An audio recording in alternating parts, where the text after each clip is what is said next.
On est à l'heure de plus en plus Ah, l'heure. professionnel avec The Champ, Michael Lebou. Aïe, aïe, aïe. Bien en forme, bien en forme. Bah écoute, en forme, ça va, mais bon, des petites courbatures quand même, hein. Ça va, t'étais pas trop rouillé? Ah, quand même, quand même. Ah, Il attends. faut. Eh, tu nous refais tu nous refais l'intro ou pas?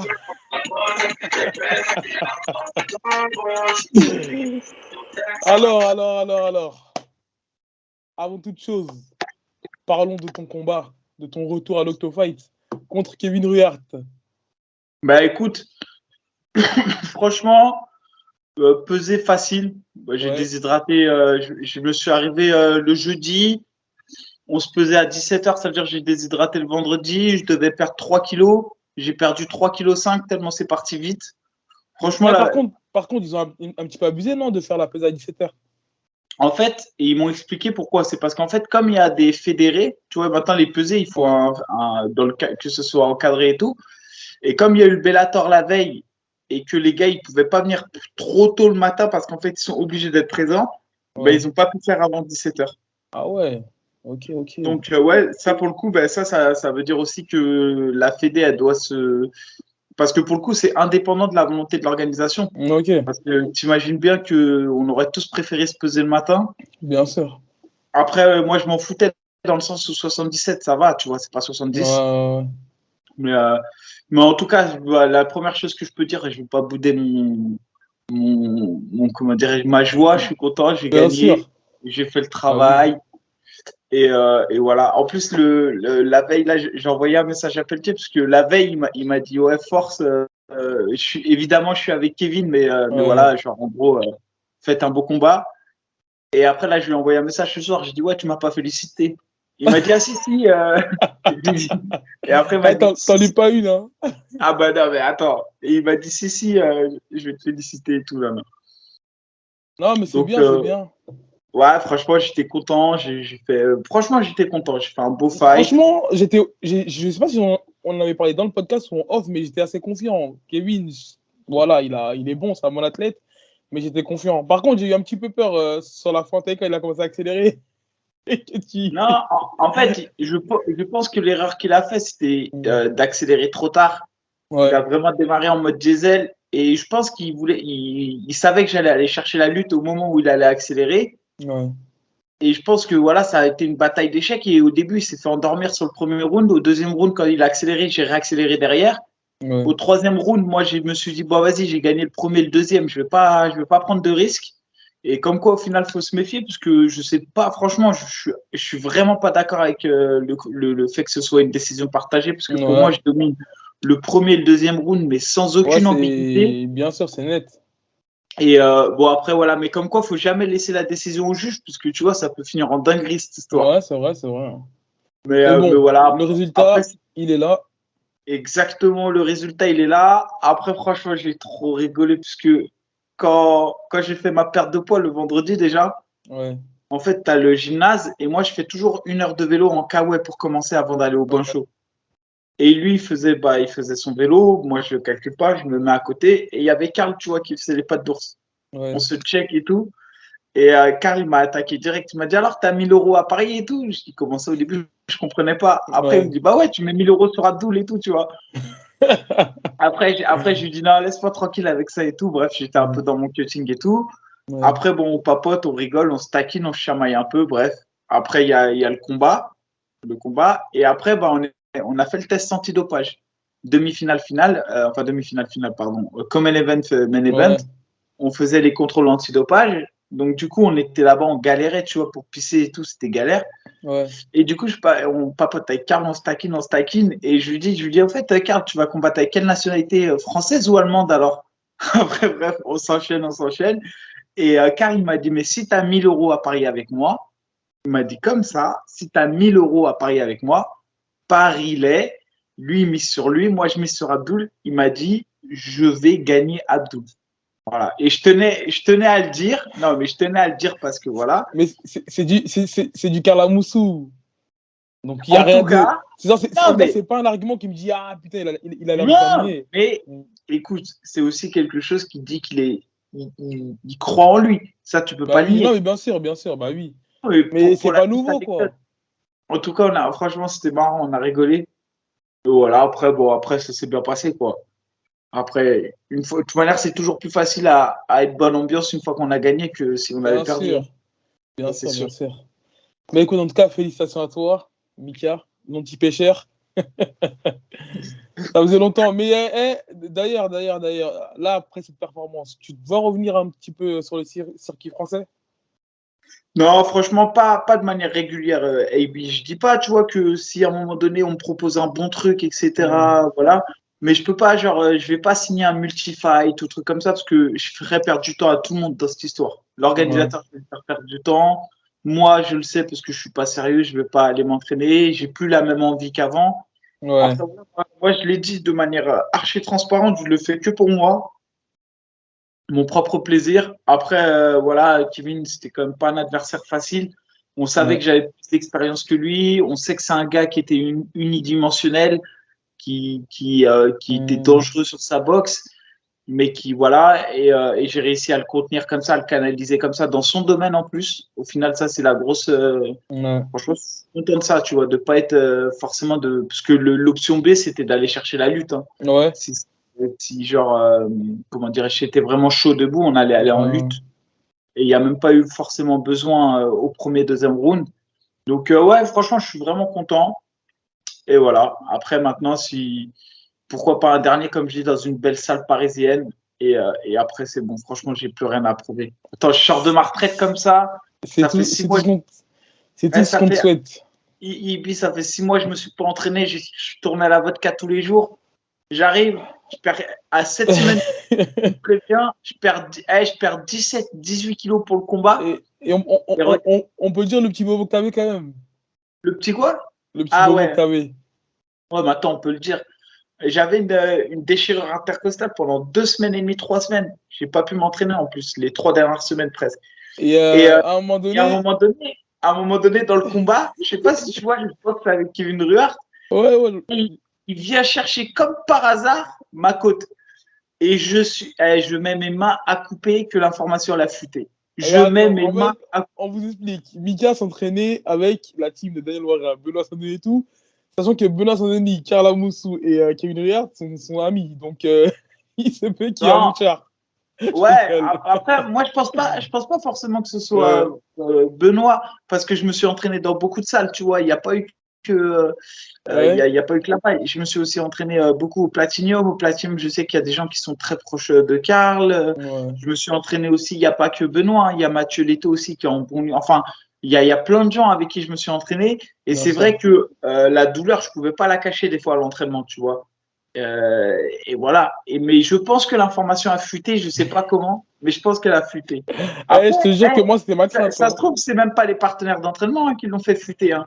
Tu sais très bien comment ça va du bouche à oreille. Ça va trop vite. Mais moi, c'était ma seule crainte, qu'ils te mettent un gros bras arrière à la côte, tu vois. J'ai dit, oh putain, il est mort. Non, non, ça va. Mais bon. On va passer au crousty, à ce que vous attendez le plus, à l'actualité du MMA français. Attends, j'ai un deuxième Ouais, croustille. Il y a Karl qui veut qu'on fasse un AB show avec Karl, un mi-40 AB show avec Karl. Donc je lui ai dit, on t'invite ok, avec plaisir. Et en plus de ok. ça, Karl, il m'a dit, moi, j'ai 2 croustilles. Je les garde que pour l'émission. Il veut pas nous les dire avant. Et il a deux trucs qu'il va nous les dire. Et donc, je lui ai dit, évidemment, on le reçoit sur le plateau et ça sera l'occasion de formaliser le pari avec Karl. Bah écoute, si tu veux le contacter, on peut faire ça pour la semaine prochaine. Aïe, aïe, Pour laquelle. on est rentré en contact, donc on va se faire un petit truc avec Carla Moussou. Vas-y, avec grand plaisir, avant que la vidéo ne commence. Même si on a fait une belle mise au point sur la partie de Mika, on clique, on s'abonne, Spotify, YouTube, ok. C'est parti Mika? C'est parti.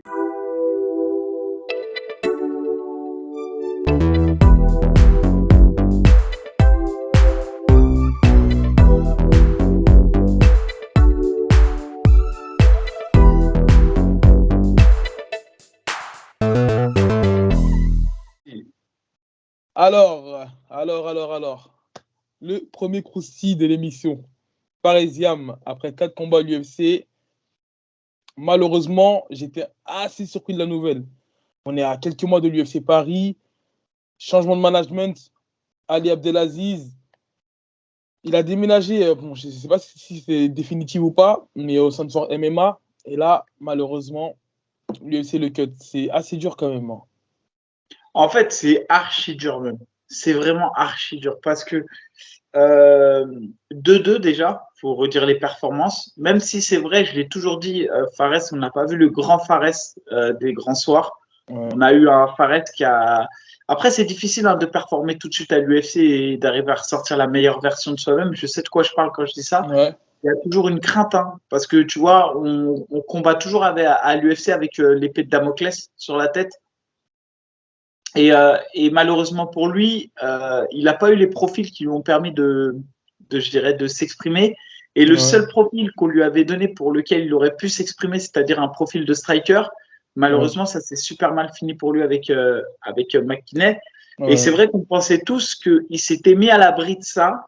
Vraiment, je pensais qu'il s'était mis à l'abri d'une coupure de contrat en signant avec Ali Abdelaziz parce qu'ils ont du poids. Ils ont vraiment Bien du sûr. poids dans l'organisation. Et je me suis dit qu'effectivement, peut-être qu'en signant avec lui, c'était aussi s'assurer d'avoir une signature de 2 combats en plus ou 3 combats en plus, surtout qu'il y avait l'UFC qui arrivait à Ouais, Paris. ouais, c'est Donc, ça. donc, je trouve que la décision est difficile. Et maintenant, même s'il est hyper jeune et qu'il va revenir, je ne doute pas qu'il revienne à un meilleur niveau en plus, et je doute pas qu'il va être meilleur dans les années à venir. Le seul problème, c'est que quand tu as l'étiquette UFC, c'est que maintenant, tous les combats qu'il va faire, les mecs vont vouloir lui arracher la tête C'est parce qu'il a ça. l'étiquette UFC. Et en Et plus, ça, ouais. c'est difficile à appréhender parce qu'en fait, ça donne une motivation à l'autre et on n'est pas toujours conscient qu'on a cette étiquette UFC. Tu vois, moi, quand je combattais après, j'avais pas forcément conscience d'avoir. Mais en fait, dans la tête des gens, c'est hyper important de battre Bien un sûr. vétéran UFC. Et donc, je pense que ça va être le plus dur reste à venir pour lui en vrai. En vrai, le plus Ouais. dur pour Fares reste à venir dans sa carrière. Il est jeune, il peut vraiment revenir à l'UFC. Je pense que rien Bien sûr. mais que le plus dur est à venir. Mais en fait, moi, hormis le fait qu'il a signé avec Ali Abdelaziz et tout, tu sais, j'étais un petit peu surpris parce que déjà, bah, il est sur un record de 2-2. Et il faut dire quand même que la première défaite, c'est un short notice de 2 ou 3 semaines. Donc, il leur sauve un événement, tu vois. Et en fait, ça me fait un petit peu penser au cas d'Alan Bodo. Sauf que Alan Bodo, il lui laisse une quatrième chance, tu vois. Pourtant, ils auront pu le cutter avant. Parce que Ah ouais, clairement. Fares, il a fait une défaite, 2 victoires. Et sa dernière défaite, c'est contre McKinney. Et en fait, c'est là où j'étais un petit peu surpris parce que, voilà, certes, il n'a pas fait. C'est pas comme s'il se faisait un 0-3 ou un 0-4 et tu vois, genre directement, ils disent non, il n'y a plus d'espoir pour lui. Il a fait quand même un short notice. En général, on sait qu'un short notice, ils te sont redevables, tu vois. Donc, j'étais un petit peu surpris et surtout aussi qu'il y avait l'UFC Paris et surtout que lorsque Faris a combattu, c'était sur deux UFC numérotés. C'était pas rien et j'avais l'impression que l'UFC, il le mettait un petit peu bien. Qu'il voulait miser, on va dire, sur le français, tu vois. Ah, Et c'est c'est vrai pour ça qu'il que. avait signé, pour ceux qui se rappellent, c'était contre Dustin Poirier qui combattait contre Khabib Ouais, à Abu Dhabi Warriors. c'est C'était un ça, ouais. événement de ouf. C'était vraiment Ouais, un événement de fou. C'était avant Covid, il me semble, ou ouais. après Covid, je sais Ah, plus. Enfin c'était bref, avant le Covid en 2018, ouais. ouais, 2019. c'était un truc de dingue. Mm. Mais vraiment, c'est vrai que je trouve qu'ils sont difficiles parce que au pire du pire, ils auraient pu lui donner une chance en disant, écoute, one shot pour l'UFC Paris. Tu vois, quitte à lui donner un mec dur et dire, vas-y, prends ta chance. C'est ça. À un moment donné, je sais qu'il avait trash talké Céron, et bah, de lui dire, bah, allez, go. Vas-y, montre-nous Ouais, maintenant. Tu vois? c'est pour ça que je me trouve que c'est un petit peu dommage. Après, voilà, il a 24 ans, il est très talentueux. Voilà, on lui souhaite que le meilleur. Après, je me dis, bah, peut-être que ce sera l'occasion pour Arès de le recruter.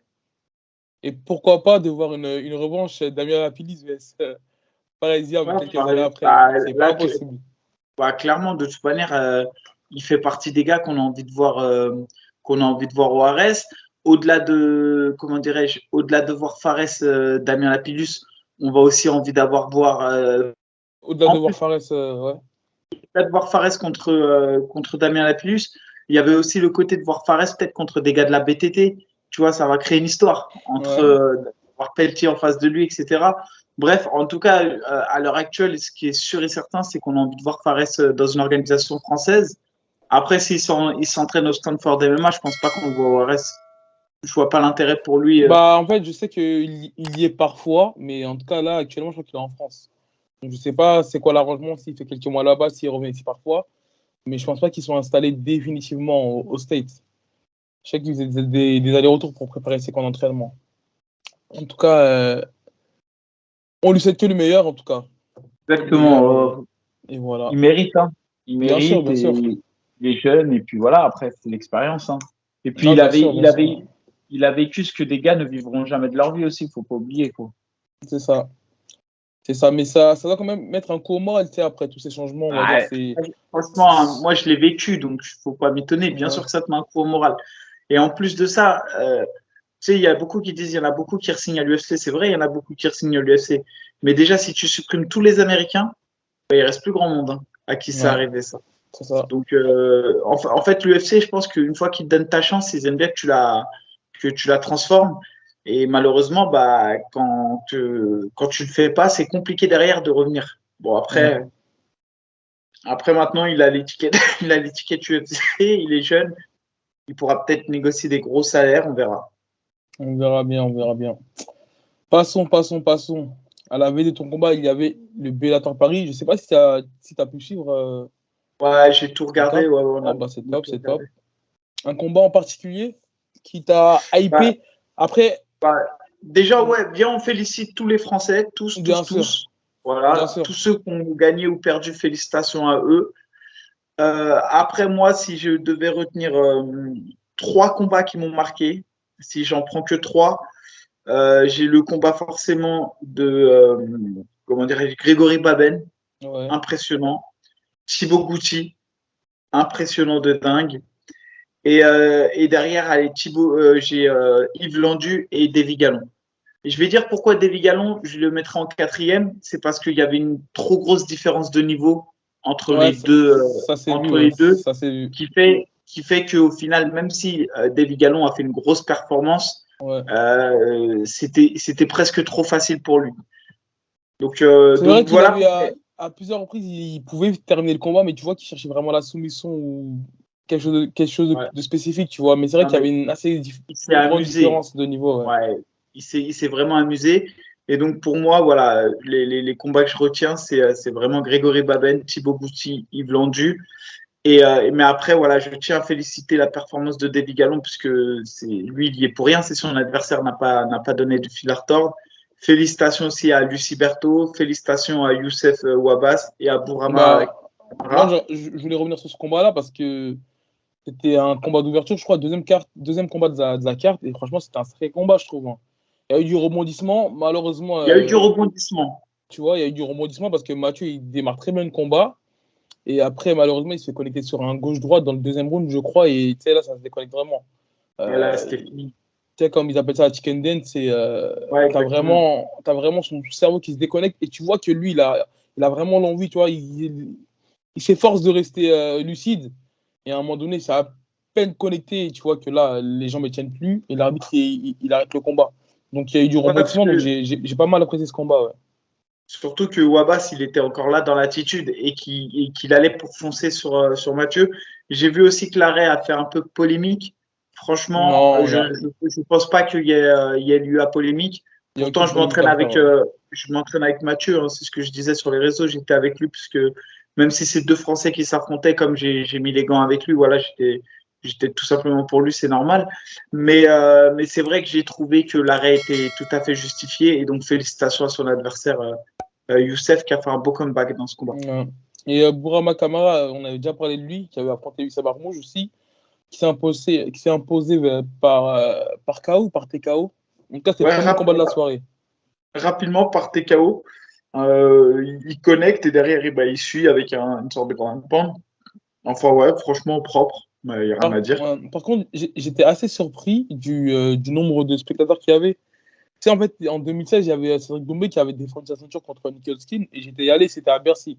Il n'y avait pas énormément de monde, tu vois. Et là, je m'attendais vraiment pas à ce qu'il y ait. Tu sais, c'était limite, j'abuse un petit peu, limite plein. Et là, j'étais un Ouais, petit peu rassuré dans le sens que si l'UFC venait à Paris, bah, ils doivent venir le 3 septembre. Je pense vraiment que ça va être full. Parce que ouais, mais Bellator, la communication, elle n'est pas ouf non plus. Et l'UFC là-dessus, je sais que vraiment qu'ils vont mettre le paquet. Après, bon, voilà, le main event, malheureusement, chez Congo, qui avait l'occasion de briller dans son public, c'est assez rare de le voir combattre ici. Pour la ceinture, c'était vraiment une très grosse contre-performance. Et d'ailleurs, il y a pas mal de personnes qui ont, au bout du deuxième round, qui ont décidé de, de de quitter, partir ouais. et de pas rester jusqu'à la fin. Bah, déjà, je vais saluer la performance de Lucie Berthaud. Ouais, Félicitations à elle, qui a fait un beau combat stratégique, on peut le dire, qui a annihilé son adversaire. Grosse déception pour Fabakary, qui a fait un ouais, gros fight, mais qui en face de lui avait là, Jordan Barton, je ne connaissais pas, là, 7-2, le mec du Britannique, très solide. Franchement, ouais. et effectivement, avec tout le respect que je dois à Fabakary, il y avait une différence de level entre les deux, ça s'est vu. Pas grand chose en fait, ça s'est joué aussi Bah, surtout sur les dimensions, sur les différentes dimensions du tu sais, MMA. j'ai l'impression que ce combat était à sa portée, mais qu'il y a eu un Exactement. problème de game plan. Tu sais, à un moment donné, tu comprends pas pourquoi Fabakary va chercher la single leg à plusieurs reprises. Sachant qu'il a l'air plus dangereux que lui et plus expérimenté que lui, le gars d'en face au sol. Et à ce moment-là, Ouais, j'ai pas bien compris, tu vois, la stratégie. je Donc pense je pas que pense ce que. soit une question de stratégie. Je pense que c'est plus c'est pas la stratégie qui était pas au point. Je pense que c'est l'expérience qui lui a pas permis de gérer son combat. C'est différent parce que je pense qu'il avait toutes les armes et ce qu'il faisait fonctionnait plutôt correctement, mais que lui, de par son expérience, a pas réussi justement à suivre le game plan. Je Ouais. pense pas que ce soit une question de stratégie. Bon après je me trompe peut-être, mais en tout cas son adversaire était très solide. Il a montré de belles choses. On le sentait moins dangereux sur les impacts, mais il mettait du gros volume. Donc du coup, bah voilà, c'est un peu la grosse déception que j'ai. Ensuite, on en a parlé, bah, David Gallon. Et après, pour les trois autres combats, on y reviendra après. Et pour revenir à Cheikh Congo, déjà la lutte, c'est vrai que si on n'est pas initié à la lutte, c'est compliqué d'apprécier la lutte MMA. C'est Ouais. pas quelque chose qu'on peut apprécier facilement. Et là, le combat, le problème, c'est que Bader, bah, lui, il voulait gagner son combat Ouais, bah facilement, oui, sans bien prendre de sûr. risque. Et Cheikh Congo, en fait, je pense qu'il n'a pas voulu prendre de risque de se faire finaliser ou de perdre trop d'énergie. Et du coup, bah, il s'est pas libéré en striking. Et bah, du coup, ça a donné un 5x5 assez compliqué Non, contre la cage. ouais. Mais j'ai trouvé, n'empêche que Cheikh Congo, l'air de rien, sur 5 minutes de round, à chaque fois où il est collé contre la cage, il n'y a pas tant de minutes que ça où il a les fesses au sol, hein. Oh, mais c'est Il ça est en tout fait. le Mais temps en c'est. train de défendre, tout le temps en train de positionner. Pour ceux qui connaissent le MMA, ils savent à quel point c'est difficile de faire ce qu'il a fait et que c'est technique. Bah, en fait, c'est ça, mais je pense que c'est aussi ça qui a dérangé, c'est qu'en fait, il y avait vraiment que du catch control. Il n'y avait pas une énorme évolution de Ryan Bader. Tu sais, il venait vraiment le coller. J'ai pas l'impression qu'il cherche à le décoller de la cage, tu sais, pour le ramener vers les épaules au sol, au centre de la cage, tu sais, pour vraiment travailler en ground and pound ou aller chercher une soumission, par exemple, tu vois. Donc, je pense que c'est vraiment ça qui a un peu aussi dérangé, parce que en vrai de vrai, certes, même ceux qui sont pas puristes, je pense pas que ça les dérange de voir des belles projections, de la lutte et tout. Mais là, c'était vraiment. Bon, après, il a fait son combat, on peut rien lui reprocher. Mais pour ceux qui connaissent pas le MMA, là, je pense vraiment qu'ils ils ont été assez déçus de la performance. Après, Mais c'est pas la première fois qu'il fait ce type de performance chez Congo. Il y a 2 ans, lorsque le Bellator était venu pour la première fois à Paris, contre Tim Johnson, je crois, il avait fait exactement le même combat. Exactement le même combat. Et il avait duré. En plus, là où je comprends pas, bon, après, je me ferais lui reprocher. Je pense que là, c'est vraiment le fait qu'il prenne de l'âge qui n'arrive plus à être performant, mais c'est le fait qu'il reculait contre la cage, tu vois. Et ça, il le fait souvent dans ses combats. et c'est surtout que quand il était agressif, le peu de temps où il a été, on sentait quand même la peur dans les yeux de son adversaire. On sent Ouais, qu'il cogne, tu vois. À un moment, il a ouais, mis comment dire, un bon jab, et tu sens que son adversaire, il était pas serein, quoi, de prendre les coups de ouais, check. Donc, c'est vrai.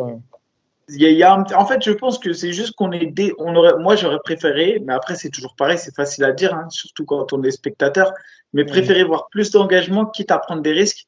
Après, surtout quand on perd le combat. Quand on gagne, effectivement, je peux comprendre qu'on ait une attitude plus conservatoire pour aller chercher sa victoire et s'assurer la victoire. Mais si on perd, bah, autant se dire, bah, je tente le tout pour le tout. Mm. Parce qu'au final, il n'y a rien à perdre. Mais bon, voilà, après, c'est un grand monsieur du MMA français, grand ambassadeur et Bien grand sûr, respect à lui pour toute sa carrière. bien sûr, Et, ouais. euh, et il n'a pas du tout à rougir de la performance. C'est une contre-performance parce qu'on avait aussi beaucoup d'attentes. Mais en tout cas, pour toute sa carrière, félicitations et merci à lui. Bien sûr, c'est une légende du MMA français. Passons à la suite. Passons à la À, suite. on passe À part... juste bah, Yves Landu, quand même, grosse Ouais. performance.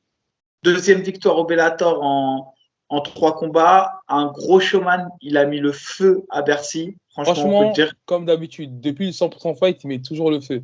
Que ce soit dans la Ouais, ouais. performance ou dans ses entrées, il n'y a rien qui Mais change. c'est important.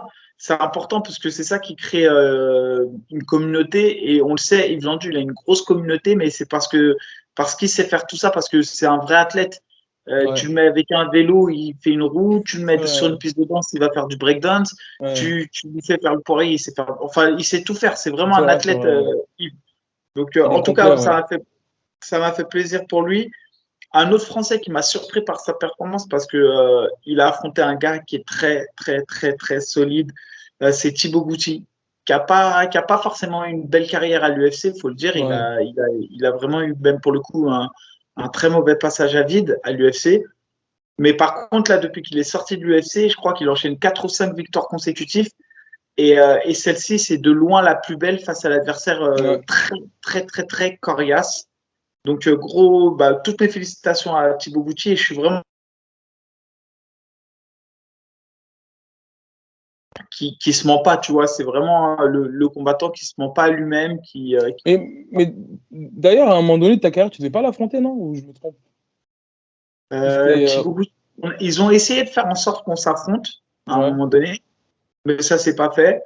Et en plus, nous, après, on s'est connus au Tiger et franchement, ça a grave accroché. C'est vraiment un bon gars. Et Ok. du coup, à chaque fois, on s'appelle, bah là, on s'est appelé, etc. Mais non, non, il me semble pas que.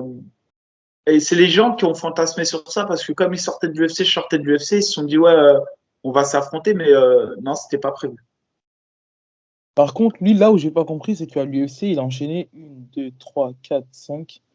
Il a enchaîné 6 combats à l'UFC et il a fait 1-5. Et en fait, à l'époque, je comprenais vraiment pas pourquoi en fait l'UFC le prolongeait. Enfin, le prolongeait, il l'avait pas cuté. Et ça m'avait vraiment, vraiment surpris ça à l'époque. Et là, je viens de revérifier pour reconfirmer. Il a fait 3 défaites consécutives, une victoire et ensuite 2 défaites. Et après, là, il a été Voilà. cuté. Et je pense qu'en fait, c'est ça, c'est que quand il a fait sa victoire, ils ont dit bon, bah, regardons qui l'a affronté. Il avait quand même affronté Aubin Mercier, Chad Ouais, Laprise, c'est ouais. quand même les premiers Ouais, venus. c'était du solide ouais, à l'époque. Ouais. Derrière, il fait une victoire face à Andrew. Derrière, il se fait voler parce que c'est un vol hein, contre Nurkut. Ouais, Il méritait de gagner, il s'est fait voler. Derrière, il affronte Nasrat, il perd, et là, l'UFC lui coupe comment dirais-je, le contrat. Mais, euh, mais pour le coup, non, Thibaut Gouti, très très solide. Très très très ouais. solide. Et Félicitations à enfin, lui. un de nos plus grands ambassadeurs du MMA, et je le disais, qu'est-ce que j'aimerais le voir à l'UFC, parce que après, j'ai pas envie de parler en son nom, mais je pense que c'est quelque chose qui lui plairait.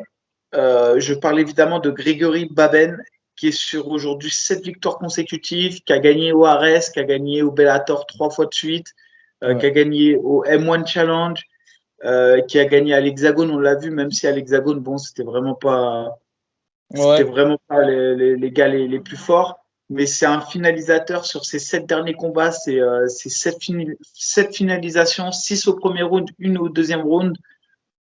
Franchement, c'est incroyable ce qu'il C'est fait, surprenant quand Grégory. même, hein. C'est vraiment surprenant. D'ailleurs, ces Français qui ont combattu, j'aimerais vraiment les voir à l'ARES contre d'autres Français. Tu sais, j'aimerais vraiment voir Yves Landu. Bon, il a dit qu'il combattait plus en lightweight, je crois.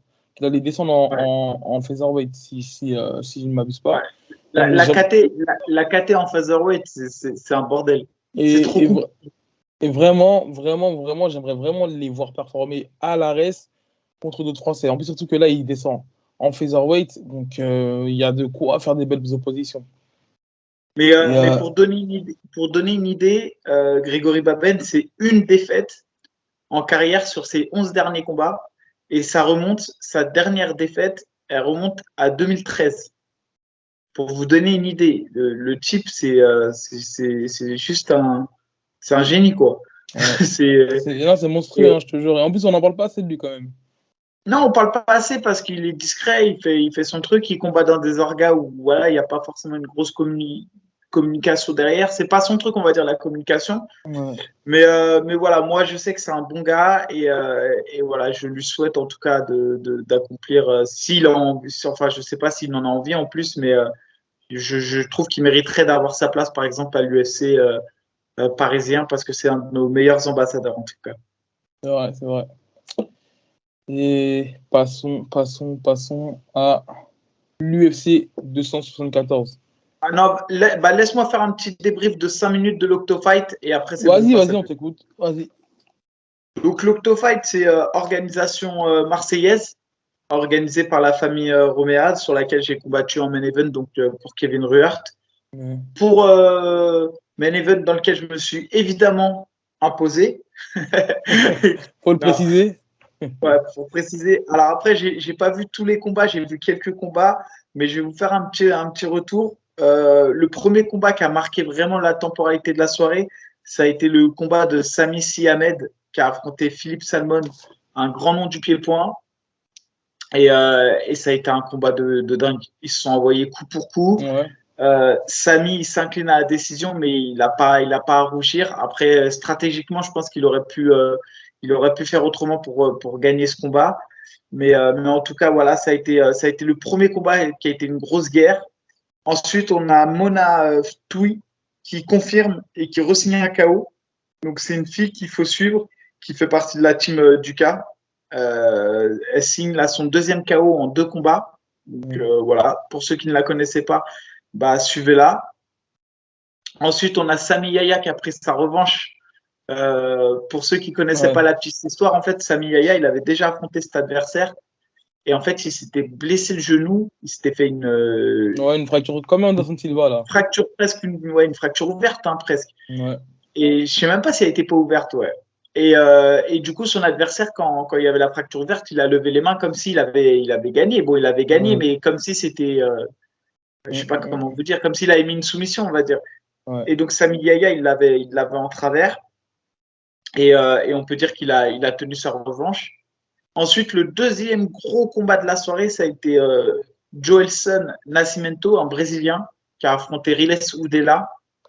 Et ça a été compliqué cette soirée pour Riles, même si c'est le combat est allé à la décision, il s'est fait dominer. Pas largement, mais il s'est fait dominer. Ensuite, on a Vincent Delguera qui a combattu, grosse star marseillaise, un combattant qui a 50 combats pro maintenant, qui s'est imposé face à Jonas Bueno, pareil. Le mec, il a 60 combats pro, 41-15, donc gros palmarès, grosse ceinture noire de JJB, c'était un Ouais. beau combat. Araik Margarian qui devait affronter Elder, ça s'est pas fait parce que Elder il a fait un malaise pendant le Ouais, cutting. pendant le Les cutting. pompiers, euh, les pompiers sont venus à l'hôtel à cause d'un problème de déshydratation. Mais il va mieux, j'ai parlé avec lui, il va beaucoup mieux, etc. Tout roule, on s'est croisé à l'hôtel. Ouais. Et moi qui ai combattu en main event face à Kevin Ruhart, l'événement a été retransmis sur Fight Nation. Fight Nation, yes. C'est Et ça. franchement, c'était super bien organisé. Comme d'hab, les combats se sont bien enchaînés. Moi, je l'ai vécu de l'intérieur, donc je l'ai vécu d'un autre angle. Mais Ouais. tous mes amis qui étaient présents m'ont dit que c'était vraiment un bel événement. Et donc je pense qu'on va les revoir de plus en plus souvent. Ils n'ont pas vocation à organiser tous les mois. Ce qu'ils me disaient, Ouais. c'était qu'il faudrait organiser 2 ou 3 éditions par an, pas plus. Et donc en tout cas, voilà, je tire mon chapeau à la famille Roméa et content d'avoir participé à cet événement. Merci pour ce débrief de l'Octofight, monsieur Michael. On passe à l'UFC 274 ou tu voulais faire un petit. Non, c'est bon, c'est parfait. Ok. Alors, Chandler contre Ferguson. Je te jure, dans les premières minutes du combat, j'ai espéré voir l'ancien Ferguson. J'ai vraiment espéré voir l'ancien Ferguson. Carrément, je sais pas ce que toi t'en as pensé, mais avant le finish, je m'attendais vraiment à ce que. Tu sais, dès que le combat il a démarré, je te jure, j'avais l'impression que ça allait être un peu plus compliqué que prévu pour Chandler. Au moment où il a changé de niveau, ça a confirmé les faits. Mais alors là, dans le deuxième round, ce qui s'est passé, je te jure, c'est un truc de ouf. Et par contre, Ça m'a vraiment fait de la peine pour Ferguson. Et là, ça confirme vraiment, vraiment, vraiment que c'est la fin pour lui. Ça confirme Mais vraiment que c'est. Ouais. je suis assez d'accord avec toi, mais quand même, il y a quelque chose qu'on ne peut pas retirer. Qui aurait pensé que Chandler mettrait ce coup de pied? Parce que ça, c'est un coup de pied qu'on retrouve souvent quand les gens ils sont statiques face à face et qu'ils absorbent. Là, Chandler, il l'a placé alors que c'est lui qui mettait la pression. Ouais. Ferguson se déplaçait et il est venu en attaquant. Je t'assure que le coup de pied, il est franchement indécelable. Enfin, je Ouais. dis pas indécelable, mais il a quand même pas de chance, Ferguson. Mais c'est vrai que là, c'est les combats. Enfin, 6 combats à l'UFC, 6 défaites ou 5 défaites, 5 combats, 5 défaites, ça Là, commence à. il est sur 4 défaites consécutives. Ouais, 4, mais ça commence à sentir le sapin quand même, Ouais, franchement. ouais. Pourtant, je te jure qu'au début, tu sais, il arrive à connecter pas mal de fois Chandler. Et je me suis dit, attends, ça peut être un petit peu compliqué, tu vois. Et même lorsqu'il est au sol, tu sais, il faisait ce qu'il faisait avant. Il continue à mettre des coups de coude, à frapper, à récupérer dans la garde et tout, tu vois. Et ça m'avait l'air un petit peu compliqué pour Chandler. Mais honnêtement, le KO, et en plus, c'est vraiment un KO net. C'est pas un TKO, c'est vraiment un KO net. Il perd Il a confiance dormi. Ouais. tu vois. Donc ça m'a un petit peu fait de la peine pour lui. Et dès que je me dis là, ça sent vraiment la fin pour lui. Il a 4 défaites consécutives. Même l'UFC, j'ai l'impression qu'ils vont le remercier d'eux-mêmes, tu vois, parce qu'avec tout ce qui se passe, voilà, on voit que En ça a fait, l'air un petit peu compliqué pour lui. le problème, c'est toujours pareil. Une fois que tu as goûté au top 5, que tu étais challenger à la ceinture, tu peux plus aller affronter le top 15, tu vois. Ça n'a pas de sens pour eux de le revoir contre des seconds couteaux. Et du coup, bah, c'est compliqué pour Ferguson parce que il est attachant quelque part. Ouais. Mais bon. Ouais, non, Et c'est vrai que là, si c'est pour le mettre encore sur du top 5, pour le voir prendre des KO, franchement, Ferguson, tu sais contre qui j'aimerais le voir, mais ça serait trop dangereux, je pense, pour l'UFC, c'est de le voir contre Conor McGregor. j'y pensais Mais aussi, mais là, actuellement, ce serait pas intéressant. Ni bah, pour. en fait, le problème, t'imagines si Conor y perd? Bon, alors là, c'est la fin des haricots. Tu vois. Et puis même pour Tony, là, comme tu as dit, il peut pas prendre de top 5, mais il peut pas non plus prendre de top 15, parce que voilà, tu sais, même par rapport à sa carrière, tu sais, ce sera un peu Et, compliqué pour lui de refaire marche arrière. Le gars, il avait le record des victoires consécutives chez les lightweights. Il n'a pas eu de titre. Enfin, il n'a pas eu de titre. Il a failli avoir le titre intérimaire. Malheureusement, Gaethje a gâché la fête. Donc, je pense même, ouais, il est âgé, il a assez fait pour ce sport-là. Donc là, actuellement, en tout cas, je ne le vois pas redescendre dans les rankings pour faire des combats en plus, contre des jeunes rookies qui montent en puissance. Ce sera un petit peu compliqué pour lui, là. Donc, à la rigueur, un espèce de mais money fight contre Connor. en fait, je te dis ça, c'est parce que Conor, il est moins bien classé que lui au ranking. Conor, il est 9e. Après, le problème, c'est que Conor, lui, on lui donne sa chance à chaque fois pour des titres, Bah, bien etc. sûr, Parce qu'il est ça. Ouais, archi vendeur. Mais ouais. sinon, je crois que Conor, il est à peu près 9e ou 10e. Je sais même pas s'il n'est pas sorti du classement. Et Ferguson, bon, il va descendre, mais il était 7e. Donc, Ouais, de toute manière, Connor, ça compte pour du beurre. Le mec, il peut être top 15 et d'un coup, il se voit faire le titre. bah là, d'ailleurs, Mais je bon. voyais, ils sont en train déjà d'organiser un peu Chandler contre Conor. Ils Bah, sont sur Twitter, j'ai l'impression que. ouais. Bah, t'as Chandler qui a trash talk Connor, qui a call out Connor, justement. Et t'as aussi Charles Oliveira, d'ailleurs, qui l'a aussi appelé. Tu sais, ils veulent tous se money fight. Après, pour le coup, Charles Oliveira, là, il a nettoyé la caté, là. Non, honnêtement, Ah, et, qui a- il y a, il y a- là, on veut tous voir quelque chose. On veut voir Oliveira contre Makachev. Enfin, c'est le seul, pour moi, c'est le seul combat qui a du sens, quoi. ça risque d'être compliqué. Et en plus, pour parler du combat contre Gaethje, là où je le trouve vraiment compliqué, Oliveira, c'est pas un gros lutteur. Il commence à avoir. En fait, à chaque sortie, il a un meilleur pied-point. Il a des frappes chirurgicaux. Et en plus de ça, le mec, c'est soit tu grailles debout, soit il te contrôle au sol, soit il te domine au sol, tu vois. Et c'est là où je me dis que ça m'avait l'air vraiment compliqué de l'affronter parce que, tu sais, il avance tout droit, il absorbe les coups et il répond. Il a vraiment du répondant, tu vois. Et Et en fait, c'est là ma question de savoir est-ce que le JJB, parce qu'on peut vraiment parler d'un JJB pour le coup pour Oliveira, parce ouais. qu'il est quand même vachement aérien, etc. Est-ce que le JJB d'Oliveira va être aussi efficace sur le grappling dur d'un Makachev, par exemple, ou d'un Dariush? C'est Bah, vraiment là, mes questions honnêtement, que je me pose. moi, ce qui m'inquiéterait face à Islam, c'est même pas le JJB. Mais je te jure, c'est plutôt le striking, en fait, d'Oliveira sur Islam. Ah ouais, tu penses? Ouais, je te Ouais, il jure, a la tête dure, Islam. c'est vraiment le striking. Bah après, là, mis à part depuis son KO, je me rappelle pas avoir vu Islam en grande difficulté contre des strikers. Mais je te jure que pour le coup, Oliveira, il est dur, hein. Franchement, il est dur. En plus, il boxe bien en ligne. Il a pas mal de bons genoux au corps. Et je m'attendais vraiment à ce qu'il utilise ses genoux contre Gaethje, tu sais, pour un petit peu l'asphyxier. Et je sais pas, j'ai du mal en tout cas à voir Oliveira, on va dire, faire peur à Islam sur le sol. Par contre, au niveau du striking, ça a l'air un petit peu de faire mal parce que le mec, il a même pas peur de tirer la garde, tu vois. Donc Ouais, c'est c'est là vrai, où c'est je me dis vrai. ça peut devenir un petit peu compliqué pour Islam. En tout cas, dans le meilleur scénario, c'est que Islam batte, non, que Oliveira batte Islam et que Oliveira appelle Khabib. Et je pense que là, ça va prendre un coup sur son ego et Non, pourquoi pas avoir Khabib de retour. revenir. Ouais, moi, j'y crois pas trop à ça, mais tu as raison, pourquoi pas. Mais déjà, je pense que Islam, je crois que le combat contre Darius, il est toujours d'actualité, non? Il doit se faire, il doit se faire. J'ai pas la date, mais il doit se faire. Il doit se faire normalement. Bah, en fait, c'est vrai que j'en avais entendu parler, mais Darius, il s'est blessé, Darius. Ouais, ah bah après, il avait affronté, tu sais, comment il s'appelle? Le Renoir, là, qui est venu en short notice. Ah oui, ouais. Après, Makachev, il l'a battu. Après, Makachev, genre, il y a eu un Hmm. désistement face à Dos Anjos. Makachev, il a ouvert sa bouche. On lui a dit, bah, maintenant, va affronter Dos Anjos. Et là, il a dit, ah non, non, je peux pas, j'ai piscine. Non, il avait démenti. Il avait vraiment démenti. Apparemment, c'était une condition qui n'avait pas été acceptée par l'UFC. Et c'est vrai que d'ailleurs, il y a Khabib qui a tweeté en gros qui disait en gros à Dana White de faire le combat contre Islam, contre Oliveira à Abu Dhabi. Et entre-temps, tu as aussi Poirier qui a dit qu'il revoulait Oliveira. Et Oliveira qui a appelé Connor. Donc, on verra comment ça va se passer. Mais il se peut que. Voilà, il y a pas vraiment de logique à l'UFC parfois, tu vois. Non, il n'y a pas de logique. Par contre, je sais pas si tu as vu là en ce moment Covington, pas Covington, justement. Comment il s'appelle?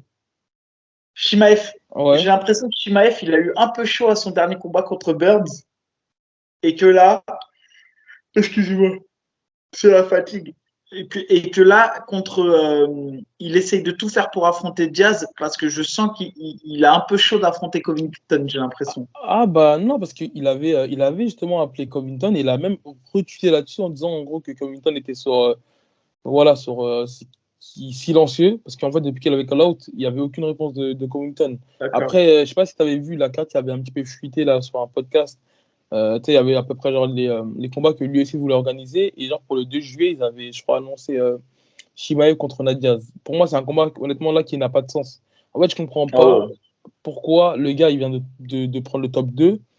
Et au lieu de continuer à aller vers l'avant, pourquoi vous faites lui mettre directement Nadia? Tu sais, je pense que ça ressemble plus à un money fight qu'autre chose, quoi. En tout cas, c'est pas un combat Et de ranking. encore, mais encore, même Money Fight, franchement, je préfère 1000 fois payer pour Covington contre Shimaev que contre.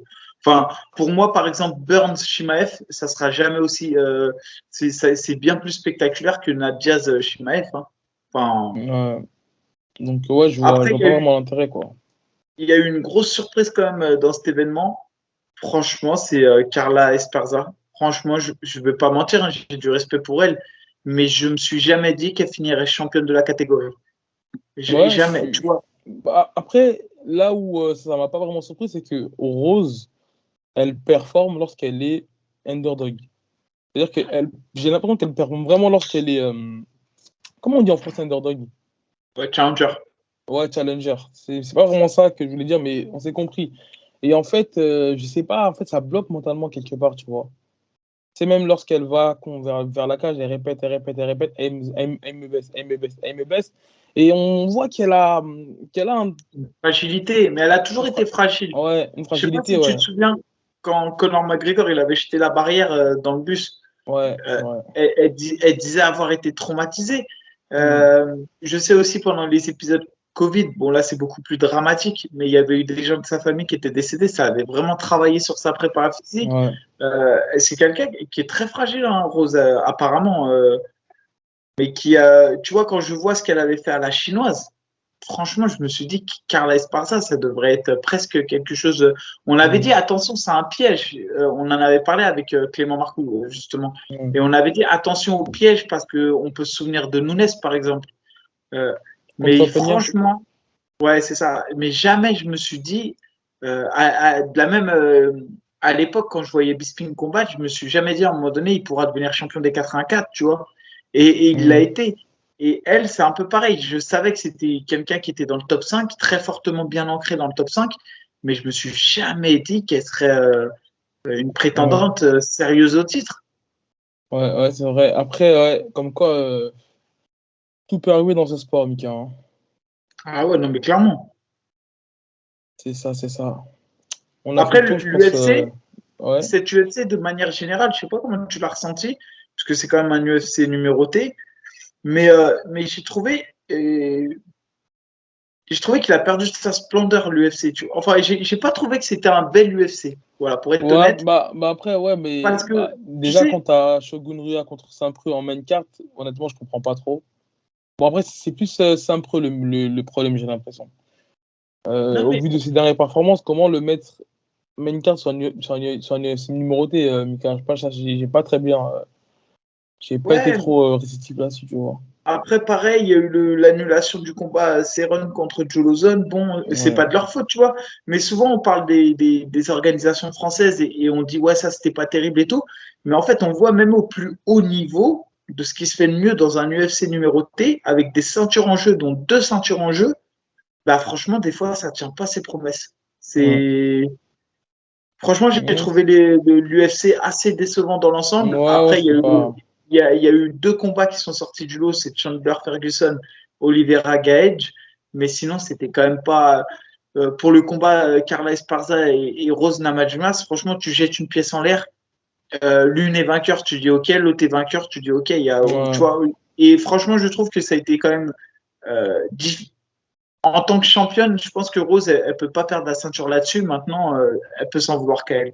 Bien sûr, bien sûr. Bien sûr, Mika. Je pense qu'on a fait le tour sur l'actualité, là, en tout cas. Ouais. Ah ouais, attends.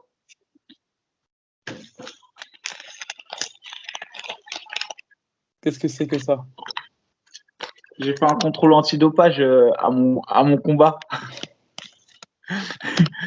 Et mon contrôle antidopage, moi, je vous l'assure, il va sortir négatif. T'es dur.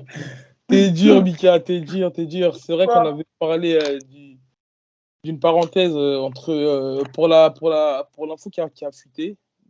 Pour Marcel Tichev qui devait combattre le 20 mai. Il devait combattre le 20 mai à Arès. Donc, du coup, bah, le combat, il a annulé. Donc, le main event qui passe, c'est 2 étrangers. Et voilà, ça avait fait polémique.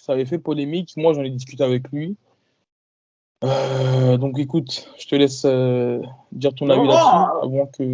en vrai de vrai, moi, je vais même pas parler de lui. Je vais dépersonnaliser. Je vais complètement dépersonnaliser l'histoire parce que Ouais. moi, je m'en fous complètement. Lui, pour moi, il est coupable et victime à la fois. Voilà. Pour moi, c'est un peu, que ce que je te dise, moi, il a joué, enfin, il a pris des substances en plus. Je suis même pas sûr que ce soit les meilleures substances pour vraiment performer. Mmh, Hors réglementation, il se fait prendre, ben, il va payer cher. Et c'est dommage parce que de ce t'es- que j'ai vu, il a l'air d'avoir des compétences pour pouvoir faire carrière. Donc ça va le retarder minimum 2 ans. Après, moi, je suis pas juge. Je suis pas là pour dire j'espère qu'il va prendre cher ou pas. Maintenant, moi, ce qui est sûr et certain, c'est qu'il s'est fait attraper dans le cadre de son dopage à la suite d'un combat. Donc, la moindre des choses, c'est d'annuler la décision de son combat. Enfin, moi, en tant que combattant, si j'affronte un mec qui est dopé, bah, comme Alan Bodo, par exemple, quand il avait affronté un combattant qui s'était dopé, ils ont ouais. annulé la décision. Nascimento, ouais. Grâce à ça, comme il n'était pas sur une Nascimento et même le Canadien Ouais, qui avait fumé du cannabis, ouais, il au s'était fait TKO, ouais. attraper. Et c'est comme ça qu'il a signé à l'UFC. Comme ils ont annulé Mmh, sa décision, il n'était pas sur une défaite, donc du coup, ils ont pu le signer à l'UFC. Donc, c'est pas rien. Ce que je veux dire, c'est que c'est pas rien d'annuler une décision. Faut le faire parce que c'est injuste voilà, il y a d'autres combattants français. Faut pas. Ce que je veux dire, à l'époque, moi, je sais que j'ai affronté des combattants français qui ont refusé de se soumettre au test antidopage, qui ont pris 4 ans d'interdiction de combattre en France. Il y a une combattante française, notamment à l'époque, qui s'était fait attraper, pareil, qui a eu une interdiction de combattre pendant presque 2 ou 3 ans. Faut pas croire que ça arrive qu'aux autres. Il y a déjà des combattants qui ont eu des sanctions. Moi, je suis pour que tous les combattants soient testés. Bien sûr. Et de rendre la liste disponible officielle à tout le monde. Voilà. Après, moi, j'ai de guéguerre avec personne. Et c'est pour ça que je dis, je vais dépersonnaliser le cas parce que je m'en fous, moi. S'il s'appelle Chef Jordan ou peu importe. Tout le monde connaît ma position par rapport à John Jones. Je reconnais son talent. Je reconnais que c'est un génie du sport. Mais je ne peux pas le considérer au même titre de champion que Cormier, par exemple. Parce que Cormier, Voilà. j'estime que sur l'aspect champion, c'est quelqu'un qui véhicule vraiment les valeurs d'un champion. Dès D'ailleurs, qui a lors que été tu... introduit au Hall of Fame hier. Ouais, mais d'ailleurs, John Jones aussi, il l'a été. Mais ce que je veux dire, c'est que John Jones, bien sûr que c'est le meilleur peut-être d'un point de vue, mais le problème, c'est que il a triché. Ouais. Et quand tu triches, le problème, c'est qu'on sait jamais ce que tu aurais pu faire sans tricher. Et donc, du coup, Après, ça, moi personnellement, c'est pas parce que c'est mon partenaire d'entraînement que je vais dire ces propos qui vont suivre. Et je pense pas qu'il ait pris cette substance pour combattre à Arès et pour performer à Arès. En fait, je vous ah ouais, explique. C'est non, un mais, Biélorusse des pays de l'Est. Il a fait les championnats du monde gréco en lutte. Donc je pense qu'en fait, là-bas, peut-être c'est une normalité de prendre ces substances, on va dire, magiques. Et en fait, lui, lorsqu'il est arrivé en France, c'était au mois de novembre. C'était vraiment quelques semaines avant Arès. Je me rappelle très bien lorsqu'il est arrivé. Il ne parle pas un mot français. Et en fait, voilà, il est talentueux. Lopez l'a repéré à ce moment-là. Il a aidé Cyril Gane à faire sa prépa avant Ngannou. Et voilà, donc dans le tas, il a combattu à Arès. Donc je ne prends vraiment pas sa défense, hein, mais c'est vraiment pour dire comment ça s'est passé. Parce que je pense que là, voilà, ça va mettre des doutes dans la tête des gens. Ils vont se dire bah, qu'il a ça, pris c'est cette. sûr. Tu vois. Et donc, je tiens vraiment on va dire, à clarifier les choses. Lui, lorsqu'il est arrivé au Factory, c'était en mode visiteur. Et il ne savait vraiment pas du tout qu'il allait combattre à Arès, qu'il allait avoir une ascension et toute cette hype autour de lui. Donc voilà, après. Moi, je suis d'accord avec toi, Ibi. Il n'y a pas de souci sur le fait que tu remettes dans le contexte. Et moi, comme je dis, je suis pas juge. Et voilà, le fait est qu'en tout cas, il s'est dopé et que la compétence qu'il a produit le jour J, on ne saura jamais si elle est due à son talent uniquement ou si les produits ont fait Malheureusement. que ça l'a aidé. Et c'est ça qui doit être sanctionné, c'est le fait d'avoir eu recours à des produits. Maintenant, j'espère pour lui que la sanction ne sera pas trop lourde. Moi, de toute manière, je suis pas juge. Par contre, je suis pour que les résultats soient presque systématiques et soient diffusés. Ça, je pense que pour ceux qui le font volontairement, ça va les dissuader de le faire et ils vont se poser 3 fois la question avant de le faire. Ouais, ouais, ouais. En tout cas, on va militer pour, pour que tous les combattants soient clean et combattent à armes égales. Et oui. En même temps, hein, vu la shape que tu avais, ça m'étonnerait que tu sois dopé. Aïe, aïe. Bon, Putain, je te jure. on va se quitter là-dessus. Et j'espère Bah ouais, qu'on aura Karl la semaine prochaine. ouais, on a Karl. Normalement, les vrais croustilles vont sortir la semaine prochaine. Ok, ok. Voilà, c'est parti. Mika, bonne soirée. Vas-y, moi, Ibi. Yes, bonne nuit.